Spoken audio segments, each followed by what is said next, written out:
आज जो कहानी मैं सुनाने वाला हूं शायद आपको रात को अकेला सोने न दे। क्या बात है, आज तुम बड़ी खुश लग रही हो। लगता है तुम्हें सच में कुछ मिल गया है ना? नहीं यार, कुछ नहीं मिला। बस अब तुम पूरी तरह से मेरे हो गए हो और यही मेरे लिए सबसे बड़ी खुशी है। रीना हल्की मुस्कान के साथ वहां से चली जाती है, लेकिन उसकी बातों ने राहुल के दिल में एक अजीब सी हलचल पैदा कर दी। उसे लग रहा था जैसे रीना की आंखों में कोई और ही राज छिपा है, जैसे ये रीना नहीं बल्कि उसके रूप में कोई और बोल रहा हो। मगर कौन है वो जो इस मुस्कान के पीछे छिपा है?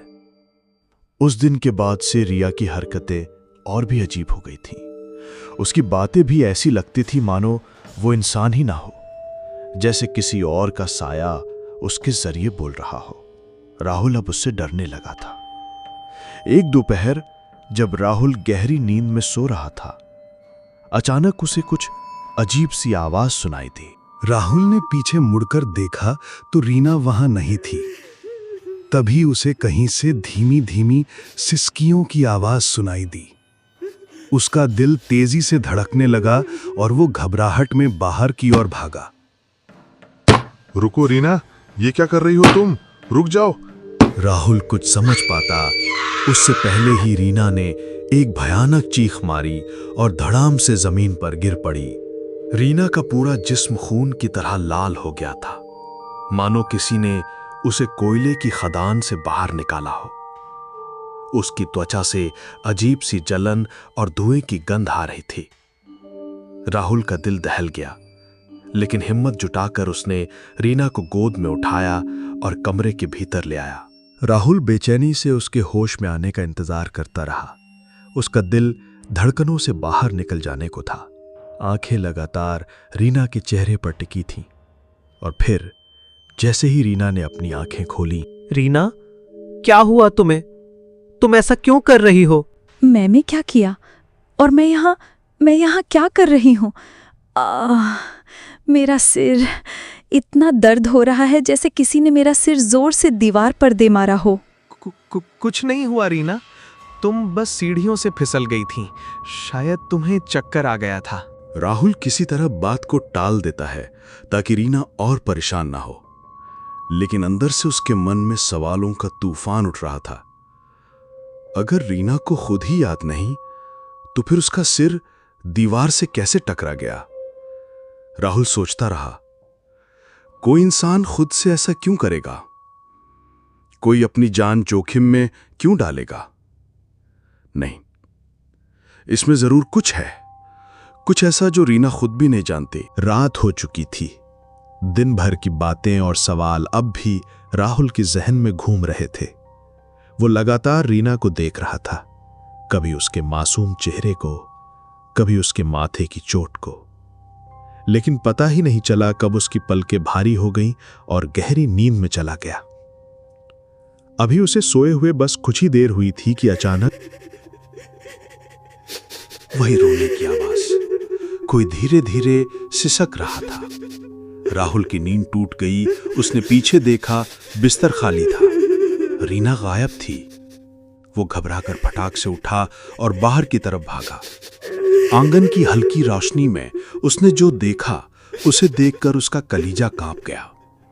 रीना दीवार की तरफ मुंह करके खड़ी थी और बुरी तरह रो रही थी। उसके कंधे कांप रहे थे, बाल बिखरे हुए थे और उसकी सिसकियां पूरे माहौल को सन्नाटे से भी डरावना बना रही थीं। रीना। जैसे ही राहुल ने रीना को छूने के लिए हाथ बढ़ाया, रीना अचानक गुस्से में पलटी। उसका चेहरा एकदम भयानक और लाल हो चुका था। आंखों में ऐसी आग जल रही थी मानो सब कुछ राख कर देगी।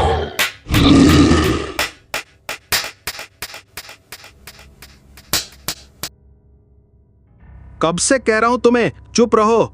सुनो मेरी बात, मैं हूं राहुल। आखिर क्या हो गया तुम्हें रीना?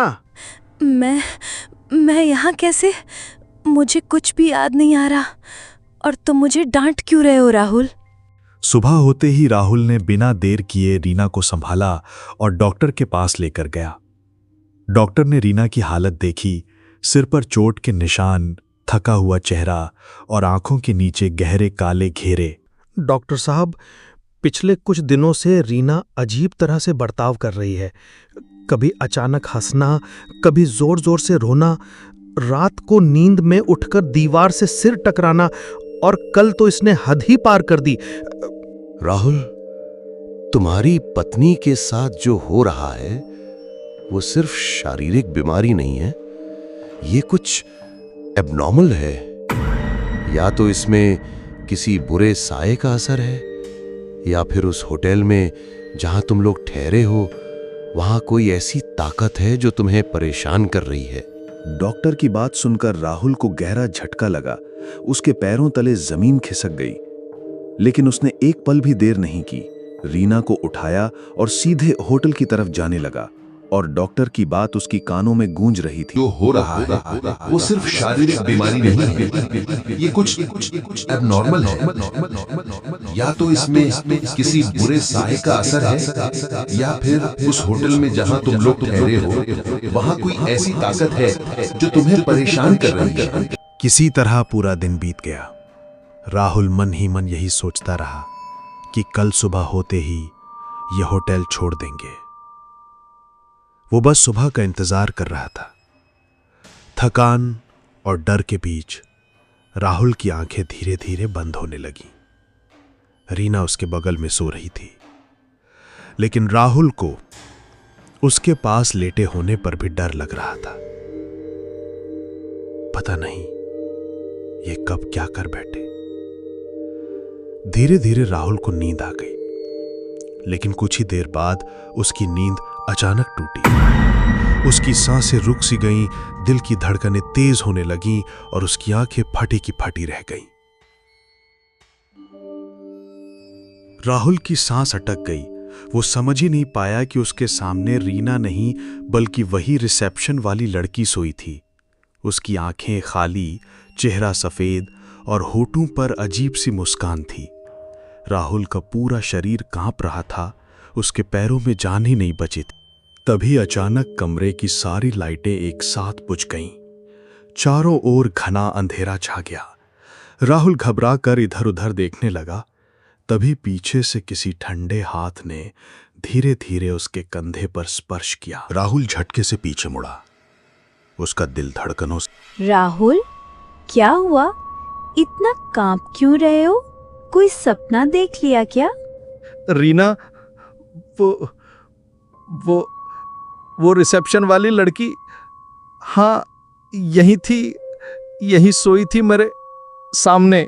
कौन लड़की? राहुल, यहाँ तो कोई नहीं है। मैं तो यहीं तुम्हारे पास थी। कोई बुरा सपना देखा है तुमने लग रहा। अब राहुल के साथ भी वही अजीब बातें होने लगीं जो पहले रीना के साथ हो रही थीं।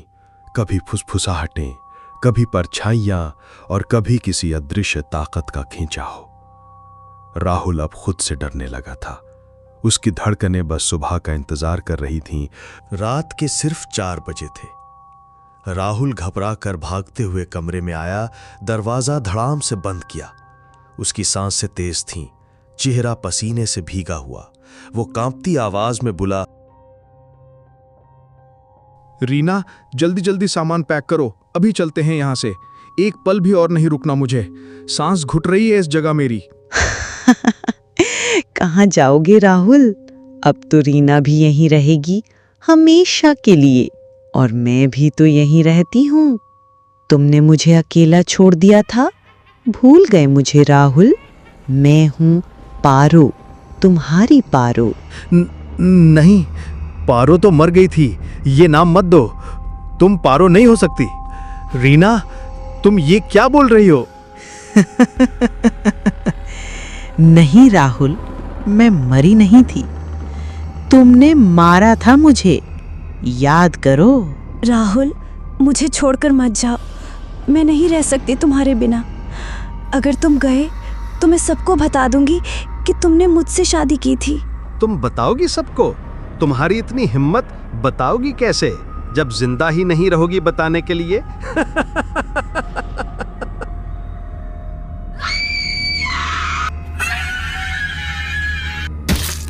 रीना का शरीर अचानक कांपने लगा और पल भर में उसने एक भयानक रूप ले लिया। उसके बाल हवा में लहराने लगे, चेहरा विकृत होकर डरावना हो गया और वह जमीन से ऊपर उठकर हवा में उड़ने लगी। याद आया राहुल, जिस तरह तुमने मुझे मारा था वैसे ही आज तुम भी मरोगे, तभी मेरी आत्मा को शांति मिलेगी। राहुल किसी तरह अपनी जान बचाकर भागा। वो समझ नहीं पा रहा था कि कब उसके कदम बालकनी तक आ पहुंचे। उसका सीना जोर जोर से उठ गिर रहा था, सांसें टूटी टूटी सी। डरते डरते उसने धीरे धीरे पीछे मुड़कर देखा।